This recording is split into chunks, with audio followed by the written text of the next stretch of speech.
கதையோட ஆரம்பத்துல பாஞ்சி அப்படின்னு ஒரு டாக்ஸி டிரைவர், அவரு தான் நம்ம கதையோட ஹீரோ. அவரோட ரெகுலர் கஸ்டமரான சித்தி அப்படிங்கிற ஒரு நர்ஸ் ஒருத்திங்க இந்த ஊர்ல இருக்கிற ஒரு முதியோர் இல்லத்துல வேலை பார்த்துட்டு இருக்கிறாங்க போல. ஆகையால் அவங்கள கொண்டு வந்து டிராப் பண்றதுக்காக வந்திருப்பானா. அப்படி கார்ல வந்துட்டு இருக்கும்போது அந்த முதியோர் இல்லத்தை பத்தி சில விஷயங்கள்லாம் விசாரிச்சுக்கிட்டே வந்துகிட்டு இருப்பான். ஒன்ஸ் அந்த முதியோர் இல்லத்துக்கு வந்ததுக்கு அப்புறம் அந்த லேடிக்கு திங்ஸ் எல்லாம் இறக்குறதுக்காக உதவி பண்ண, அப்ப அந்த லேடி ஹீரோவுக்கு அட்வைஸ் பண்றாங்க. நீ இந்த முதியோர் இல்லத்துல உன்னோட பேரண்ட்ஸை கொண்டு வந்து சேர்த்தலாம் அப்படின்னு இருக்கிறதானே, அதனால தானே இந்த முதியோர் இல்லத்தை பத்தி என்கிட்ட நீ விசாரிச்சுக்கிட்டு இருந்த அப்படின்னு கேட்டுட்டு, சரி நீ பிறந்ததுல இருந்து உன்னோட பேரண்ட்ஸ் கூட தான் வளர்றியா இல்லைன்னா வேற எங்கேயாவது உன்னை தத்து கொடுத்துட்டாங்களா அப்படின்னு கேட்டா, இல்ல அவங்க தான் என்ன வளர்த்துனாங்க அப்படின்னு சொல்லும்போது, அவங்க உன்னை வளர்த்துனாங்கல்ல, இப்போ ஒரு பையனா நீ தான் அவங்கள பார்த்துக்கிட்டு ஆகணும், அது உன்னோட கடமை, அதை நீ அவங்களுக்கு செய்யற நன்றி கடன் மாதிரி. இப்போ நீ உன்னோட பேரண்ட்ஸை கொண்டு வந்து இந்த முதியோர் இல்லத்துல விடலான்னு இருக்கிறீல, இது எதுக்கு சமம் தெரியுமா? நீ குழந்தையா பிறக்கும் போதே உன்னை ஹாஸ்பிட்டல்ல உன்னோட பேரண்ட்ஸ் விட்டுட்டு போயிருந்தா அப்போ உன்னோட மனநிலை எப்படி இருந்திருக்குமோ அதே மாதிரி தான் உன்னோட பேரண்ட்ஸுக்கும் இருக்கும், அதனால ஒழுக்கமா இருந்துக்கோங்கிற மாதிரி சொல்லிட்டு அவங்க அங்கிருந்து ஹாஸ்பிட்டலுக்குள்ள போக, அப்போ உள்ள இருந்து வந்த இன்னொரு நர்ஸ் இவங்க பேசுறதெல்லாம் கேட்டிருந்திருப்பாங்க போல. சார் உங்களோட அம்மாவுக்கு எவ்வளவு வயசாச்சுன்னு கேட்டா 71 ஆச்சுன்னு சொல்லுவானா. ஆக்சுவலி ஹீரோவோட அம்மாவுக்கு ஞாபக மறதிங்கிறது ஜாஸ்தி ஆயிடுச்சு, அதனால தான் அவங்கள பார்த்துக்க முடியலன்னு சொல்லி இங்க கொண்டு வந்து விடலான்னு இருக்கிறான். ஆனா அதுக்கு அஃபோர்ட் பண்ற அளவுக்கு அவங்ககிட்ட காசு இல்லாத காரணத்தினால் அந்த விஷயத்தையுமே அந்த லேடி புரிஞ்சுக்கிட்டு, வேணும்னா நீங்க எங்களோட ஹோமோட மேனேஜரை வந்து மீட் பண்ணுங்களேன், கண்டிப்பா உங்களோட சூழ்நிலையெல்லாம் புரிஞ்சுக்கிட்டு அவங்க காசை வந்து கொஞ்சம் குறைக்கிற கூட வாய்ப்பு இருக்குதுங்கிற மாதிரியான விஷயத்தையெல்லாம் சொல்லுவாளா. கட் பண்ணா அதுக்கப்புறம் ஹீரோ வீட்டுக்கு வந்திருப்பான். வீட்டுக்கு வந்துட்டு அவனோட ஒய்ஃப் கூட அப்படியே பேசிக்கிட்டு இருக்கும்போது காலையில அவன் அந்த முதியோர் இல்லத்தை போய் பார்த்துட்டு வந்திருப்பான்ல, அந்த விஷயத்தை பத்தி தான் பேசிக்கிட்டு இருப்பானா. ஆனா நம்ம ஹீரோவோட ஒய்ஃபுக்கு இதுல பெருசா விருப்பம் இல்லை போல. இங்க பாரு, இதே நிலைமையில என்னோட அம்மா இருக்கும்போது நான் அவங்கள நல்லபடியா தான் பார்த்துக்கிட்டேன், அதே மாதிரி இப்போ நம்மளால உன்னோட அம்மாவையுமே பார்த்துக்க முடியும், அது மட்டும் இல்லாம நீ சொல்ற அந்த ஒரு முதியோர் இல்லங்கிறதுமே வந்து பணக்காரங்களுக்கு மட்டும் தானே, அப்படி இருக்கிற ஒரு இடத்துல எதுக்கு நம்மளுக்கு மட்டும் ஒரு ஸ்பெஷல் ஆஃபர் கொடுக்கணும் அப்படிங்கிற கேள்வி இருக்கும்போது, தெரியல மேபி ஏதாவது கவர்மெண்ட் கிட்ட இருந்து சப்சிடிக்கு இது வாங்குறக்கா இருக்கும் அப்படின்னு ஹீரோவும் சொல்லுவானா. ஒருவேளை இருக்குமோ அப்படின்னு இவங்க யோசிச்சுக்கிட்டு இருக்கு. அப்போ ஹீரோவோட அம்மா அந்த இடத்துக்கு வருவாங்க. வந்துட்டு அப்படியே சும்மா ஏதோ சில விஷயங்கள்லாம் பேசிக்கிட்டு இருப்பாங்களா. ஹீரோவும் அவங்க அம்மா கிட்ட போயிட்டு என்னாச்சுமா ஏதாவது சாப்பிட்றீங்களா அப்படின்னு கேட்டுக்கிட்டு இருக்கு. அவங்களுமே ஆம்லேட் போட்டு கொடுப்பா அப்படின்லாம் சொல்றாங்க. ப்ளஸ் அது மட்டும் இல்லாம நான் இனிமேலும் உயிரோட இருக்கிறேன் அப்படின்னா அதுக்கு காரணம் நீ மட்டும்தான், ஏன்னா என் வாழ்க்கையில என் கூட இருந்தவங்க எல்லாருமே இறந்து போயிட்டாங்க, உன்னோட அப்பா முதற்கொண்டு இருக்கிற எல்லாருமே போயிட்டாங்க, இனிமேல் எனக்கு சொந்தம்னு சொல்லிக்கிற ஒரே ஒரு ஆள் அப்படின்னா அது நீ மட்டும்தான். ஆனா நான் உன் கூட இருக்கிறதுமே உனக்கு ஒரு மாதிரி சுமையா இருக்குதா என்ன? அம்மா இவ்வளோ வயசானதுக்கு அப்புறமும் உன் கூட உயிரோட இருக்கிறதுங்கிறது உனக்கு வருத்தம் அளிக்குதா அப்படின்னு ஒரு கேள்வி கேட்டிருந்திருப்பாங்களா. ஹீரோவுக்கு அதை கேட்கும்போது ஒரு மாதிரி கில்ட் ஆயிடும். சரி சரி நீங்க போய் உட்காருங்க, நான் உங்களுக்கு ஆம்லேட் போட்டு வரேன் அப்படின்ட்டு அதுக்கப்புறம் பேசிக்கிட்டு இருக்கும்போது ஹீரோவோட ஒய்ஃப் சொல்றாங்க, பாத்தியா அவங்க கொஞ்சம் நார்மலா இருக்கிற மாதிரி தான் தெரியுது, இன்னும் ஒன்றும் ரொம்ப மோசமா ஆகல அவங்களோட நிலைமை, மேபி இதுல இருந்து அவங்களோட நிலைமை மோசமாகவும் ஆகலாம், அதே நேரத்தில் இன்னும் பெட்டரா கூட ஆகலாம், யாருக்கு தெரியும். ஆகையால் நம்மளை பெத்தெடுத்த பேரண்ட்ஸை நம்ம அப்படியே கைவிடுறதுங்கிறது சரி கிடையாதுடா அப்படின்னு இவங்க பேசிக்கிட்டு இருக்கும்போது திரும்பி பாக்குறாங்க. பார்த்தா பையனையும் பாட்டையும் காணோம். ஐயோ குழந்தைய எடுத்துட்டு அம்மா எங்க போனாங்கன்னு தெரியலையான்னு ரெண்டு பேரும் பிரிஞ்சு தேட ஆரம்பிக்கிறாங்க. அது ஒரு பெரிய அப்பார்ட்மெண்ட்டா இருக்கும். ஸோ எல்லா இடத்துலயும் அவங்க தேடிக்கிட்டு இருக்கேன். அதுவே அந்த பாட்டியமா அந்த குழந்தைய நேரா மாடிக்கு கூட்டிட்டு போயிருந்திருப்பாங்க. அங்க கூட்டிட்டு போயிட்டு அங்க கரெக்டா மாடியோட எட்ஜு கிட்ட ஒரு சேர் ஒன்று இருக்குமா, அதுல அந்த குழந்தைய வச்சிருந்திருப்பாங்க. அவ்வளவுதான், அந்த குழந்தைய வச்சுட்டு அந்த பாட்டியமா அங்க இருந்து போயிருவாங்களா. அந்த குழந்தை பாட்டுக்கு சும்மா திரும்பி திரும்பி அங்க பறந்துகிட்டு இருக்கிற பறவையெல்லாம் பிடிக்கிறதுக்காக முயற்சி பண்ணிக்கிட்டு இருக்கும். இதே நேரத்துல இங்க நம்ம ஹீரோவும் அவனோட ஒய்ஃபும் குழந்தை எங்க போச்சுன்னு தெரியலையேன்னு பயங்கரமா பயந்துருப்பாங்களா. அப்போ அந்த பாட்டியம்மா பாட்டு பாடுற மாதிரியான சத்தங்கிறது கேட்குது. குழந்தைய விட்டுட்டு அவங்க நேரம் அப்பார்ட்மெண்ட்டுக்கு வந்துட்டாங்க. ஸோ அவங்க கிட்ட போய் குழந்தை எங்கன்னு கேட்டா, குழந்தை யாரு அப்படிங்கிற மாதிரி கேட்குறாங்க. அவங்க இப்போ என்ன பண்ணினாங்க அப்படின்னு எதுவுமே அவங்களுக்கு ஞாபகம் இல்லாமல் இருக்க, போட்டு கத்தி ப்ளீஸ் குழந்தைய எங்கே தான் கொண்டு போனீங்க அப்படின்னு கெஞ்சிலாம் கேட்டதுக்கப்புறம் அவங்களுக்கு அப்பயும் தெரியல. பட் நீங்கள் எதை பற்றி கேட்குறீங்கன்னு எனக்கு தெரியல, நான் மாடிக்கு மட்டும்தான் போயிட்டு வந்தேன்னு சொல்லுவாங்களா. மாடி அப்போ மாடியில் தான் இருக்குதா அப்படின்னு சொல்லிட்டு வேகமாக போக, அதுவே அந்த குழந்தை அந்த சேர்லேருந்து ஆல்மோஸ்ட் கீழே விழுகும்போது கரெக்டாக நம்ம ஹீரோவோட ஒய்ஃப் குழந்தைய காப்பாற்றி இருந்திருப்பாங்க. அண்ட் குழந்தைய காப்பாற்றினதுக்கப்புறம் ஹீரோவும் அவங்களோட ஒய்ஃபும் அப்படியே அந்த குழந்தைய பிடிச்சி கட்டி பிடிச்சி பயங்கரமாக ஃபீல் பண்ணிக்கிட்டு இருப்பாங்களா. இது எல்லாத்தையுமே பின்னாடி வந்து நம்ம ஹீரோவோட அம்மாவும் பார்க்குறாங்க. அவங்களுக்கு இப்போதான் புரியுது, ஓகே நம்மளால தான் இப்போது குழந்தை வந்து சாகர நிலைமைக்கு போயிருந்திருக்கு, அப்போ நம்ம தான் இது எல்லாத்துக்கும் காரணமா அப்படின்னு பயங்கர கில்ட்டில் அதே இடத்துல நின்று அப்படியே நம்ம ஹீரோவையே பார்த்துக்கிட்டே இருப்பாங்க. கட் பண்ணால் நம்ம ஹீரோ அதுக்கப்புறம் அவங்க அம்மா கூட சின்ன வயசில் இருக்கும்போது எடுத்துக்கிட்ட ஃபோட்டோஸ் அது எல்லாத்தையுமே பார்த்துக்கிட்டு மனசு இல்லாமல் அவங்கள கொண்டு வந்து அந்த முதியோர் இல்லத்தில் சேர்க்கறதுக்காக அங்கே வெளியில் வெயிட் பண்ணிக்கிட்டு இருப்பானா. இதை பண்ணலாமா வேணாமா அப்படின்னு சொல்லி பயங்கர நர்வஸாக இருப்பானா. கையில் ஒரு லைட்டரை வச்சுட்டு சும்மா அதை அமுக்கிக்கிட்டே இருக்கேன். எங்கேயாவது இந்த ரூமில் சிகரெட் பார்த்த வச்சுன்னா மகனே உனக்கு தூக்கி வெளியில் கடாசிடுவாங்க அப்படின்னு பக்கத்தில் கொண்டிருக்க இன்னொரு நபர் சொல்கிறாரு. சாரி தலை, வெறும் ஷோ மட்டும்தான், பத்தெல்லாம் வைக்க மாட்டேன் அப்படின்னு ஹீரோவும் மன்னிப்பு கேட்குறானா. அப்புறம் அந்த நபர் கேட்பாரு, அப்புறம் என்னப்பா டாக்ஸி ஓட்டிட்டு வந்துருக்க, பட் என்ன உன்னோட பேரண்ட்ஸ்க்கு இது நிறைய சொத்து சேர்த்து வச்சுருந்துருக்காங்களா, அதனால தான் அப்பா அம்மாவை கொண்டு வந்து இந்த இடத்துல சேர்த்துறையான்னு கேட்டதுக்கு, இன்னைக்கு தான் முதல் நாள் கொண்டு வந்து என்னோட அம்மாவை நான் இங்கே சேர்த்தி விடுறேன், பட் அவ்வளோ காசெல்லாம் கிடையாது, அவங்க ஏதோ ஸ்கீம் வச்சுருந்துருக்காங்கன்னு நினைக்கிறேன், அதனால தான் காசை ரெடியூஸ் பண்ணுறேன்னு சொன்னாங்கன்னு சொல்லும்போது அந்த ஒரு நபரும் என்கிட்டையும் அதே தான் சொன்னானுங்கன்னு சொல்கிறாப்புல. கூடவே சில வாரங்களுக்கு முன்பாக தான் அவரோட அம்மாவை கொண்டு வந்து இங்கே விட்டுட்டு போனாராமா. இப்போ அவங்கள மீட் பண்ணுறதுக்காக தான் வந்துருக்காரு. பட் ஒன்ஸ் அவங்களோட அம்மாவை இங்கே கொண்டு வந்து விட்டதுல இருந்தே நடக்கிறது எதுவுமே எனக்கு சரியா இருக்கிற மாதிரி தோணல அப்படின்னு அவரு ஒரு மாதிரி கொஞ்சம் பயத்திலேயே இருக்கிறாப்புல. பொதாவது குறிக்கி ஹீரோவையும் சேர்த்து பயப்படுத்தி விடுறாரு. ஆனா அந்த பயங்கிறத அவருக்கு சும்மா ஒன்றும் வரல. அங்க நிறைய போட்டோஸ் எல்லாமே இருக்கும் சவுத்துல. அந்த போட்டோஸ் எல்லாம் குறிப்பிட்டு காட்டுறாரு. நிறைய ஃபாரினர்ஸ் தான் அந்த போட்டோஸ்ல இருக்கிற மாதிரி இருக்குது. பிளஸ் அவங்க எல்லாரையும் பார்க்கும்போதே தெரியுது அவங்க நல்லா பெரிய பணக்கார ஃபேமிலியை சேர்ந்தவங்கன்னு. ஸோ அப்படி நல்ல பெரிய பணக்காரங்களா இருக்கக்கூடிய ஆளுங்களெல்லாம் சேர்க்கிற மாதிரி இருக்கக்கூடிய இந்த ஒரு இடத்துல எதுக்கு காசே இல்லாத நம்மள மாதிரியான ஆளுங்களை கன்வின்ஸ் பண்ணி நம்மளோட பேரண்ட்ஸை கொண்டு வந்து இங்க சேர்க்க வைக்கணும்னு அவங்க விருப்பப்படுறாங்க.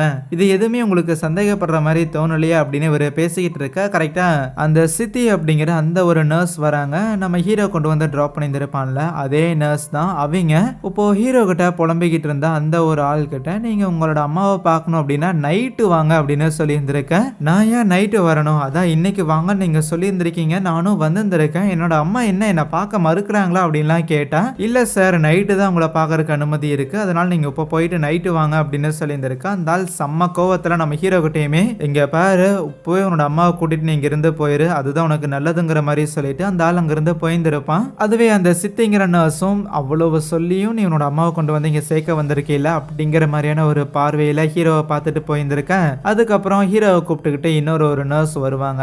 இந்த இடத்த ஃபுல்லாவே உங்க அம்மாவுக்கு நாங்க சுத்தி காமிச்சிட்டோம், அவங்களுக்கு இந்த இடம் ரொம்பவுமே பிடிச்சிருந்திருக்குதாமா அப்படின்லாம் சொல்லிக்கிட்டு இருப்பாங்களா. அப்போ ஹீரோவோட அம்மா என்னன்னா, நம்மள இந்த இடத்துல ஏதோ வேலைக்காக பையன் சேர்த்தி விட்டுருந்துருக்கான் போல, சரி நான் காலையில இருந்து ஈவினிங் வரைக்கும் வேலையெல்லாம் முடிச்சிருவேன், பட் இருந்தாலும் நீயும் உன்னோட ஒய்ஃபுமே வேலைக்கு போயிருவீங்க, நீ ஈவினிங் வந்து சவாரியெல்லாம் விட்டுட்டு என்ன திருப்பி இங்க இருந்து வீட்டு வரைக்கும் பிக்கப் பண்ணிட்டு போறதுக்கு அது உனக்கு ஏதுவா இருக்குமாடா தங்கம் அப்படின்லாம் கேட்டுக்கிட்டு இருந்தா. அவங்க அப்படி கேட்கறதே ஹீரோவுக்கு கொஞ்சம் கில்ட் ஆயிடும். இருப்பினும் இல்லம்மா நீங்க இதே இடத்துல தான் ஸ்டே பண்ண போறீங்க, உங்களை பாத்துக்கிறதுக்காக இங்க டாக்டர்ஸ் நர்சஸ் அதுக்கப்புறம் உங்களுக்கு நல்ல ஆரோக்கியமான உணவு கொடுக்கறதுக்கு இவங்க எல்லாருமே இருக்கிறாங்கன்னு சொன்னா அவங்களால அதை ஏத்துக்க முடியல. என்னை பாத்துக்கிறதுக்கு யாரும் தேவையில்லை, நான் யாரோட தயவேலையும் இந்த இடத்துல இல்லை, எனக்கு ஒரு வீடு இருந்தா போதும், எனக்குன்னு இருக்கிறதுக்கு ஒரு சின்ன இடம் இருந்தா போதும், மற்றபடி என்னை பாத்துக்கிறதுக்கு டாக்டர்ஸும் தேவை கிடையாது, நீயும் என்னை பாத்துக்கணும்னு சொல்லி கஷ்டப்படணுங்கிற அவசியம் கிடையாதுங்கிற மாதிரி அவங்க பேசுவாங்க. பட் இல்லம்மா நீங்க இங்க இருக்கிறதா சரியா இருக்குங்கிற மாதிரி அவங்கள விட்டுட்டு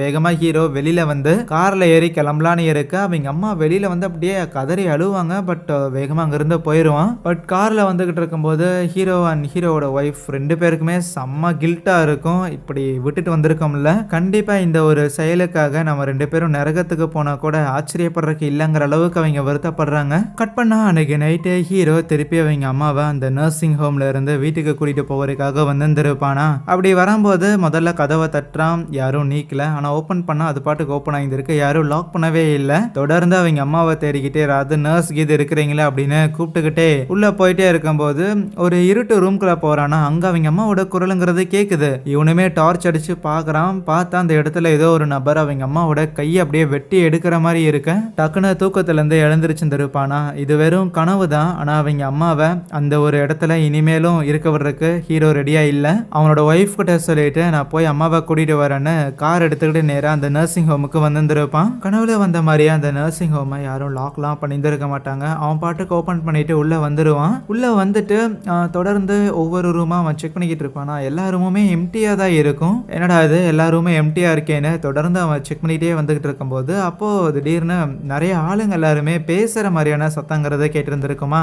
அந்த இடத்துல பார்த்தா ஏகப்பட்ட ஆளுங்க எல்லாருமே ஒண்ணா மீட் பண்ணி சாப்பாடுலாம் சாப்பிட்டுக்கிட்டு டின்னர் சாப்பிட்டு இருப்பாங்க ஒண்ணா. நம்ம ஹீரோவுக்கு ஒண்ணுமே புரியல. பிளஸ் ஒரு நர்ஸுமே வந்துட்டு என்னாச்சு எதுக்கு இந்த டைம்ல வந்திருக்கீங்கன்னு கேட்டா, இல்ல என்னோட அம்மாவை நான் திருப்பி கூட்டிட்டு போகலான்னு வந்திருக்கேன்னு சொல்லுவானா.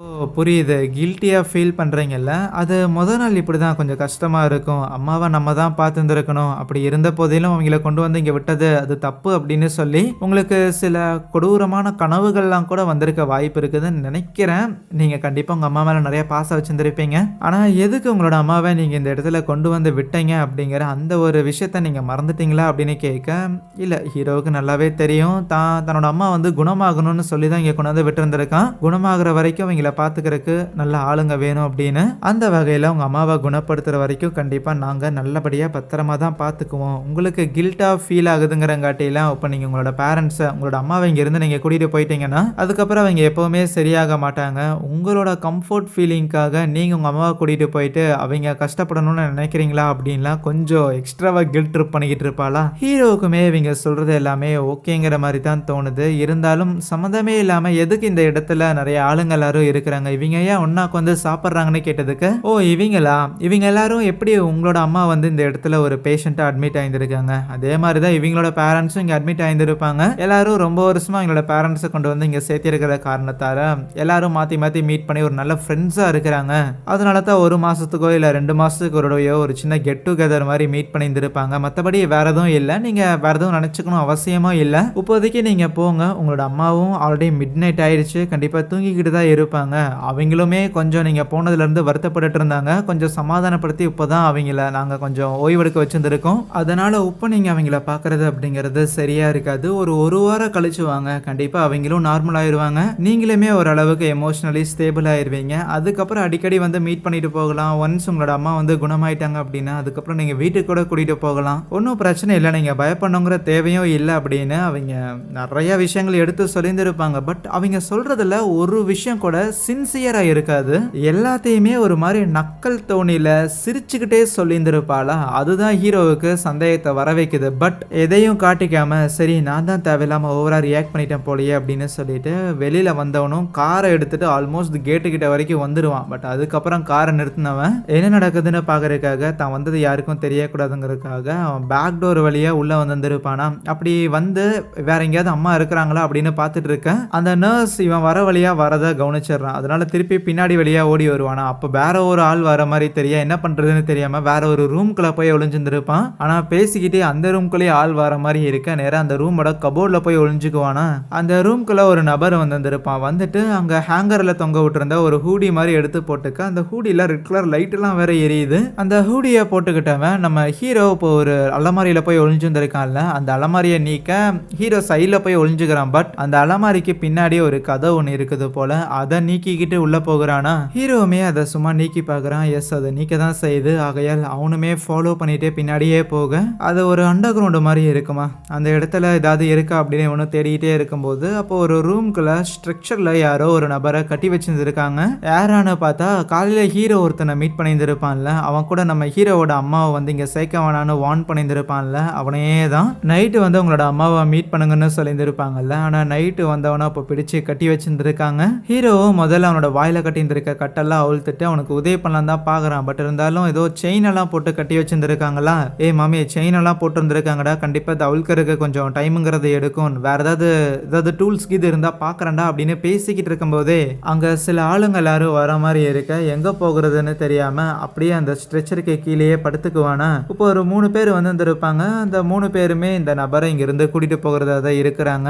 ஆகையால் அந்த ஸ்ட்ரக்சரை அவங்க தளலான்னு இருந்தால் ரொம்ப வெயிட்டாக இருக்கிற மாதிரி தெரியுது. என்னடா இது ஒருத்தனை தானே படுக்க வச்சிருந்திருக்கோம், அதுக்கே ஏன் இவ்வளோ வெயிட்டாக இருக்கிறான் அப்படின்னு யோசிச்சா ஆக்சுவலி நம்ம ஹீரோ தான் அந்த ஸ்ட்ரக்சரில் அப்படியே தொங்கி இருந்திருக்கான். ஏன்னா அவங்க ஸ்ட்ரக்சரை தள்ளினாங்கன்னா கீழே இருந்து அவன் மாட்டிக்குவான்ல, அதனால தான் அப்படியே அந்த ஸ்ட்ரக்சரை பிடிச்சிக்கிட்டு அப்படியே தொங்கிக்கிட்டு இருக்கிறான். அவங்களும் சரி ஏதோ வீல் தான் டைட்டாக இருக்கும் போலையேன்னு யோசிச்சுக்கிட்டு அப்படியே அந்த ஸ்ட்ரெச்சரை தள்ளிக்கிட்டு நேராக வேற ஒரு ரூமுக்கு கொண்டு வர அந்த இடத்துல ஆல்ரெடி ஆளுங்க எல்லாருமே ரெடியாக இருக்கிறாங்க. ப்ளஸ் இந்த ஸ்ட்ரெச்சரில் ஒரு நபரை கொண்டு வந்தாங்கல்ல, அவனையுமே இழுத்துட்டு அந்த கூட்டத்துக்கு பின்னாடி கூட்டிகிட்டு போக அங்கே அந்த நபரோட அம்மாங்கிறவங்க இருப்பாங்க. அந்த ஒரு நபருமே அவங்க அம்மா கிட்ட பேசலாம் அப்படின்னு முயற்சி பண்ணா அவங்க அம்மா நான் சாகணும்னு சொல்லி தானே என்னை இங்கே கூட்டிகிட்டு வந்த அப்படிங்கிற மாதிரி பேசுவாங்களா. இல்லைம்மா அப்படிலாம் ஒன்றும் கிடையாது, உங்களை நான் இங்கே கூட்டிகிட்டு வந்து தப்பு பண்ணிட்டேன், அதனால தான் இந்த ஒரு வாரமாக உங்களை நான் எப்படியாவது திருப்பி வீட்டுக்கு கூட்டிகிட்டு போகலான்னு முயற்சி பண்ணேன், ஆனால் நீங்கள் தான் என்னை பார்க்க மறுத்துட்டீங்க அப்படின்னு இவங்க சொன்னாங்கன்னு பேசிக்கிட்டு இருக்கும் போதே அங்கே இருக்கிற ஒரு ஸ்க்ரீனை விளக்க அந்த இடத்துல செவுத்துல 2 பெரிய மான்ஸ்டர்ஸ் இருக்கிற மாதிரி தெரியும். ஆனால் அந்த ஒரு மான்ஸ்டர்ஸ் கிட்ட அந்த 2 மான்ஸ்டர் இருக்கும்ல, அந்த 2 மான்ஸ்டர் பக்கத்துலேயுமே இந்த ஒரு ஆளையும் அந்த ஆளோட அம்மாவையுமே நிற்க வச்சிடுறாங்களா. அதுலேருந்து வந்த ஒரு கொடுக்குங்கிறது அவங்க 2 பேரோட தலையுமே மாறி மாறி பிடிச்சிக்கும். அதுக்கப்புறம் சம்திங் ஏதோ ஒரு ப்ராசஸ்ங்கிறது நடக்க ஆரம்பிக்க அப்போ அங்கே ஹூடி போட்ட நபர்களில் ஒரு லேடியை வந்துட்டு ரொம்ப துடிக்காத, உன்னோட அம்மா அவங்களோட இளமையை தியாகம் பண்ணி உன்னை வளர்த்துருந்துருக்காங்க, அவங்களோட இளமையை பருவத்தில் லைஃப்பை என்ஜாய் பண்ணிட்டு அவங்க ஜாலியாக சந்தோஷமாக இருந்துருக்கலாம், ஆனால் அதை விட்டுட்டு அவங்க உன்னை வளர்த்திருந்திருக்காங்க அப்படின்னா அதுக்கு நீ பண்ண நன்றி கடனுங்கிறது அவங்கள கொண்டு வந்து இந்த இடத்துல சேர்த்து விட்டுட்டு போகிறதாங்கும் போது உனக்கு இந்த இளமைங்கிறது தேவையில்லாத ஒன்று. அதனால் அவங்க எந்த இளமையை கொடுத்து உன்னை வளர்த்துனாங்களோ அந்த இளமையை நீ அவங்களுக்கே கொடுத்துருங்கிற மாதிரி அவங்களோட காதில் சொல்லி சொல்லி அந்த ஆளை கன்வின்ஸ் பண்ணி அவனோட இளமையை இப்போ அந்த ஆளோட அம்மாவுக்கு அப்படியே அந்த மான்ஸ்டர் மூலமாக ட்ரான்ஸ்ஃபர் பண்ண வைக்கிறாங்க. அவ்வளோ வயசான ஒரு ஆளாக இருந்த அந்த லேடி குழந்தை பிறந்த டைமில் எப்படி இருந்திருப்பாங்களோ அதே அளவுக்கான ஃபிசிக்குங்கிறது அவங்களுக்கு கிடைச்சிருந்துருக்கு. இது எல்லாத்தையும் பார்த்து வாயை பொழந்துக்கிட்டு இருந்த ஹீரோ அப்படியே ஆளை விடுங்கடா சாமின்னு எஸ்கேப் ஆயிருந்திருப்பான். பட் அன்ஃபார்ச்சுனேட்லி அவனோட ஃபோன் அதே இடத்துல விட்டுட்டு போயிருந்திருப்பானா. அந்த இளமையான லேடி இருக்கிறாங்கல்ல, அவங்களுமே இப்போதைக்கு இறந்து போனால் அவங்களோட பையனோட உடலை பார்க்குறாங்க. அந்த இடத்துல வயசாகி எலும்பெல்லாம் உடஞ்சி அதே இடத்துல லைக் ஒரு எலும்பு கூடு மாதிரி அப்படியே கிடப்பானா. அவங்களுக்கு பெருசாக வருத்தமே இல்லை. இந்த ஒரு வாரத்தில் உங்களோட பையன் வந்து உங்களை வெறுக்கிறான், நீங்கள் வந்து பிறந்ததே பாரமாக பார்க்குறான் அப்படி இப்படின்லாம் சொல்லி மண்டையை கழுவிட்டாங்க போல். அதுக்கப்புறம் தான் இந்த ப்ராசஸே நடந்திருக்கு. பேரண்ட்ஸும் அவங்களுக்கு பிறந்த குழந்தைங்களும் ஒத்துழைச்சா மட்டும்தான் இந்த ஏஜ் டிரான்ஸ்ஃபர் அப்படிங்கிறது நடக்கும், இந்த இளமை பரிமாற்றங்கிறது நடக்க செய்யும். அந்த வகையில் நான் பெத்த பையன் இறந்தாலும் பரவாயில்ல, எனக்கு இந்த இளமை கிடைக்கணும் அப்படிங்கிற மாதிரி தான் அந்த அம்மாவோட மைண்டை மாற்றி விட்டுருந்துருக்காங்க. ஆனால் இவங்க இதெல்லாம் பண்ணிட்டு பேசிக்கிட்டு இருக்கும்போது அந்த இடத்துல மொபைல் ரிங் ஆகுது. அது நம்ம ஹீரோவோட தான். எவனோ உள்ள வந்திருக்கான், போய் என்னென்னு பாருங்க அப்படின்னு ஆளுங்க எல்லாரும் செக் பண்ணுறதுக்காக போயிடுறாங்களா. இங்கே நம்ம ஹீரோவுமே எஸ்கேப் ஆகிறதுக்காக வந்திருப்பான்ல, ஆனால் வந்தால் அவனால் கதவை நீக்க முடியல. ஆத்தி வெளியில இருந்து நீக்கும் போது தான் ஹேண்டில் வச்சு நீக்கிடலாம், பட் இங்கே உள்ள இருந்து நீக்கும் போது சாவி தேவைப்படும் போல. என்ன பண்ணுறதுன்னு தெரியாமல் இருக்கும்போது அப்போ அந்த இடத்துக்கு ஒரு லேடி ஒருத்திங்க வராங்க. அந்த சித்தி அப்படின்னு இவன் டாக்ஸியில் ஒரு லேடியை வேலைக்கு கொண்டு வந்து விட்டுருந்துருப்பான்ல, அந்த லேடியாக தான் இருக்கும். அவங்க அப்படியே நம்ம ஹீரோ ஓரமாக கூட்டிகிட்டு வந்துட்டு எல்லாத்தையும் பார்த்துட்டான் அப்படின்னுமே இந்த சித்திங்கிற லேடிக்கு புரியுது. உன்னோட அம்மாவை தான் இங்கே நான் கூட்டிகிட்டு வர வேணான்னு சொல்லியிருந்தான்ல, அப்படி இருந்தும் இதுக்குடா கூட்டிகிட்டு வந்த அப்படின்னு பயங்கரமாக பிடிச்சி திட்டுறாங்களா. உப்பமும் ஒன்றும் கெட்டு போகலை, ஒழுங்காக இங்கேருந்து போடா அப்படின்னு சொன்னால் இல்லை, ஹீரோ அதுக்கு ஒத்துக்கலை. அவனோட அம்மாவையும் இங்கேருந்து காப்பாற்றி கூட்டிகிட்டு போகணுங்கிற மாதிரி சொல்கிறான். அப்படி இவங்க பேசிக்கிட்டு இருக்கும்போது தான் ஹீரோ தெரிஞ்சுக்கிறான், இப்போ இந்த இடத்துல நிறைய பேர் டின்னர்லாம் சாப்பிட்டு இருந்திருப்பாங்கல்ல, அவங்க யாருமே வந்து இங்கே இருந்த ஆளுங்களோட பசங்கள்லாம் கிடையாது. ஆக்சுவலி இங்கே இருந்த அந்த வயசான ஆளுங்களே இவங்க தான். ஆல்மோஸ்ட் இங்கே இருக்கிற ஆளுங்களுக்கு 100 வயசுக்கு மேலங்கிறது இருக்கும். அவங்களோட பசங்களால் கைவிடப்பட்ட பணக்காரங்க தான். ஆனால் பணக்காரங்களா இருக்கக்கூடிய இவங்க எதுக்கு ஒரு ஏழையா இருக்கக்கூடிய நம்ம ஹீரோவோட அம்மா மாதிரி நிறைய ஆளுங்களை சூஸ் பண்றாங்கன்னா, இந்த இடத்த பார்த்துக்கிட்டு பராமரிச்சுக்கிட்டு வேலை செஞ்சு இதே இடத்துல இருக்கிறக்காக ஈவன் இந்த சித்திங்கிற லேடி இருக்கிறாங்கல்ல, இவங்களுமே வந்து அவங்களோட பையனை இழந்து தான் இந்த மாதிரி ஒரு இளமையான தோற்றத்தை பெற்றிருந்திருக்காங்க. கிட்டத்தட்ட 103 வயசுங்கிறத இவங்களுக்கு ஆய்ந்திருக்காமா. அப்போ உங்க பையனே நீங்க தியாகம் பண்ணியிருந்திருக்கீங்களா அப்படின்னு ஹீரோ கேட்டா, வெல் அதை நினைச்சு அந்த லேடியுமே வருத்தப்பட தான் செய்யறாங்க. மற்றவங்கள மாதிரி இல்லாம இந்த ஒரு ப்ராசஸை தடுக்கிறதுக்காக ஏதோ ஒரு வழி இருக்காதான்னு சொல்லி தான் இவ்வளவு நாளா இவங்க இந்த இடத்துல வேலையும் பார்த்துக்கிட்டு இருக்கிறாங்க. பட் இப்போதைக்கு ஹீரோ தன்னோட அம்மாவை காப்பாத்திட்டு தான் இங்கிருந்து போவேன் அப்படின்னு விருப்பம் காட்டுறான்ல. ஆகையால் அவங்க போட்டிருந்திருக்கிற ட்ரெஸ்ஸை நம்ம ஹீரோ கிட்ட கொடுத்துட்டு, இங்க பாரு இதை நீ போட்டுக்கோ, இதை நீ போட்டிருக்கிற வரைக்கும் கண்டிப்பா யாருமே உன்னை சந்தேகிக்க மாட்டாங்க. அதே நேரத்துல உன்னை பிடிக்கிறதுக்காக வெறும் மனுஷங்க தான் வருவாங்கன்னு நினைக்காத, இன்னும் சில பேர் வருவாங்க, இன்னும் சில உயிரினங்கள் வரும், அது எதுக்குமே கண்ணு தெரியாது, பட் அதுங்களால உன்னை பார்க்க முடியும். ஆனா இப்போதைக்கு என் துணியை நீ போட்டிருந்திருக்க, என்னோட ஸ்மெல்லுங்கிறது உன் மேல வருங்கிறங்காட்டி மேபி அதுகிட்ட இருந்து நீ தப்பிக்கிறதுக்கான வாய்ப்பு இருக்குது, முடிஞ்சா தப்பிச்சுக்கோ அப்படிங்கிற மாதிரி அவங்க சொல்லிட்டு கிளம்பி இருந்திருப்பாங்க. பிளஸ் நம்ம ஹீரோவை எதிரா அப்ப சேஸ் பண்ண போதுன்னா அவனோட மொபைலை அந்த ஆளுங்க எடுத்துருப்பாங்கல்ல, அந்த மொபைலை ஏதோ ஒரு மனுஷனா இருந்து மிருகமா மாறின மாதிரியான சில மிருகங்கிட்ட காமிச்சு ஹீரோவை வேட்டையாட சொல்றாங்க. அந்த மிருகங்க எப்படா உருவாயிருக்கும்னா ஏற்கனவே பார்த்த மாதிரி இந்த ஒரு மான்ஸ்டர் கிட்ட அம்மாவும் மகனும் வந்து ஒத்துழைச்சா மட்டும்தான் அந்த இளமை டிரான்ஸ்ஃபர்மேஷன் அப்படிங்கிறது நடக்கும். பட் ஒத்துழைக்கல அப்படின்னா அவங்க இந்த மான்ஸ்டர் மாதிரி மாறிடுவாங்க. ஸோ இந்த மான்ஸ்டர்ஸ் எல்லாமே ஒத்துழைக்காம இருந்த ஆளுங்க தான். இப்போதைக்கு நம்ம ஹீரோமே அந்த சொக்காவை எடுத்து போட்டுட்டு அவங்க அம்மா எங்க இருக்கிறாங்க அப்படின்னு தேடி போயிருந்திருப்பானா. அப்படி போன ஒரு இடத்துல ஒரு ரூமோட மூலையில அந்த மான்ஸ்டர்ஸ் இருக்கிறத அவன் கவனிக்கிறான். இருந்தாலும் அது அப்படியே கண்டுக்காம மற்ற ரூம் எல்லாத்தையும் செக் பண்ணிக்கிட்டு இருக்கும்போது அவனோட அம்மாவை கண்டுபிடிச்சிடுறானா.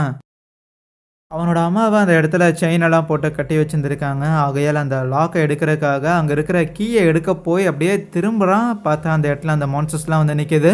ஆல்மோஸ்ட் ஹீரோவா காலி பண்ண இருக்கும்போது அந்த சித்திங்கிற லேடி இருக்கிறாங்கல்ல, அவங்க உள்ள வந்து அவங்க அந்த மான்ஸ்டர்ஸோட கையால் அட்டாக் வாங்கி இருந்திருப்பாங்க.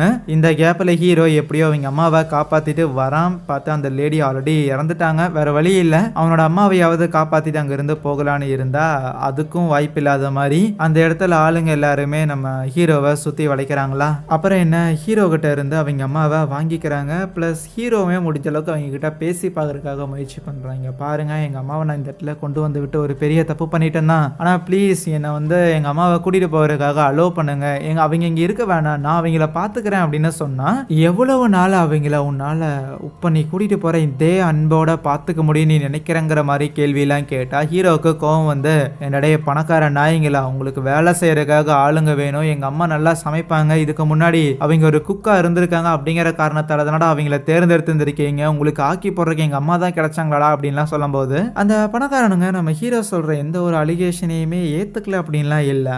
ஆனால் எங்கள் மேலே அலிகேஷன் வைக்கிற அளவுக்கு நீ ஒன்றும் யோக்கியவானுன்னு கிடையாது, அதனால் நீ சொல்கிறதுக்கெல்லாம் நாங்கள் சலிச்சுக்கோம் அப்படின்னு நினைக்காத, என்ன புரியுதான்ட்டு அப்புறம் நம்ம ஹீரோவையும் அவங்க அம்மாவையும் கூட்டிகிட்டு வந்து அதே மான்ஸ்டர்ஸ் கிட்ட நிறுத்தி அந்த யூத் டிரான்ஸ்ஃபர்மேஷன் அப்படிங்கிறது நடக்க ஆரம்பிக்குது. பட் இருந்தாலும் நம்ம ஹீரோ அதுக்கு விருப்பம் தெரிவிக்காமல் இருக்க அவனை கன்வின்ஸ் பண்ணுற வகையில் ஒரு லேடியுமே வந்துட்டு, உனக்கு இதை தவிர வேறு வாய்ப்புங்கிறது கிடையாது, இதுக்கு மேலே நீ கண்டிப்பாக இறந்து தான் போக போகிற, இல்லை நீ இறந்து உங்கள் அம்மாவை இளமை வச்சுக்க போறியா, இல்லைன்னா ரெண்டு பேரும் சேர்ந்து சாக போறீங்களா அப்படிங்கிற மாதிரிலாம் சொல்லி ஹீரோவை கன்வின்ஸ் பண்ணும்போது ஹீரோவுக்கு என்ன முடிவு எடுக்கிறதுன்னு தெரியல. கடைசியாக அவங்க அம்மாவை பார்த்து, உண்மையாலுமே இதைத்தான் நீங்கள் ஆசைப்படுறீங்களா அப்படின்னு கேட்டா ஹீரோ எப்படி அடம் பிடிக்கிறானோ அதே மாதிரி தான் அவங்க அம்மாவுமே ஹீரோவை கொன்று இந்த ஒரு இளமை எடுத்துக்கணும் அப்படின்னு அவங்க நினைக்கல. போய் உன்னோட பையனை பாரு, ஃபேமிலியை பாரு, என் பேரனை பார்த்துக்கிற வழியை பாரு அப்படின்னு அவங்க சொல்லியிருந்திருப்பாங்களா. ஹீரோவுக்கு அவனோட கில்ட்ல இருந்து வரக்காக அவனோட அம்மாவோட வார்த்தைங்கிறது போதுமானதாக இருந்திருக்கும். டக்குன்னு அவன் பாக்கெட்டில் இருக்கிற லைட்டரை எடுத்து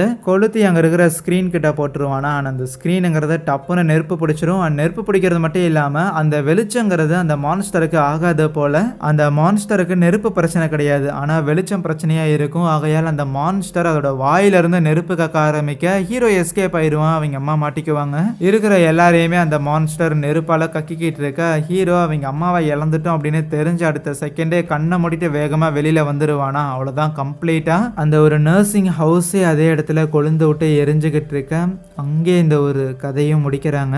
ஆக்சுவலி இது ஒரு சீரீஸில் இருக்கிற ஒரு ஆந்தாலஜி எபிசோடு தான். இதே மாதிரி இன்னும் நிறையா எபிசோட்ஸ் இருக்குது. ஸோ ரீசெண்டாக படங்கள் எதுவும் கிடைக்கல அப்படிங்கிறங்காட்டி இதை எடுத்து நரேட் பண்ணலான்னு இருக்கிறேன். பிடிச்சிருந்துச்சுன்னா சொல்லுங்கள். இதே மாதிரி இன்னும் நிறைய எபிசோட்ஸ் சின்ன சின்ன ஹாரர் கதைகள் இருக்கும், தொடர்ந்து பார்க்கலாம்.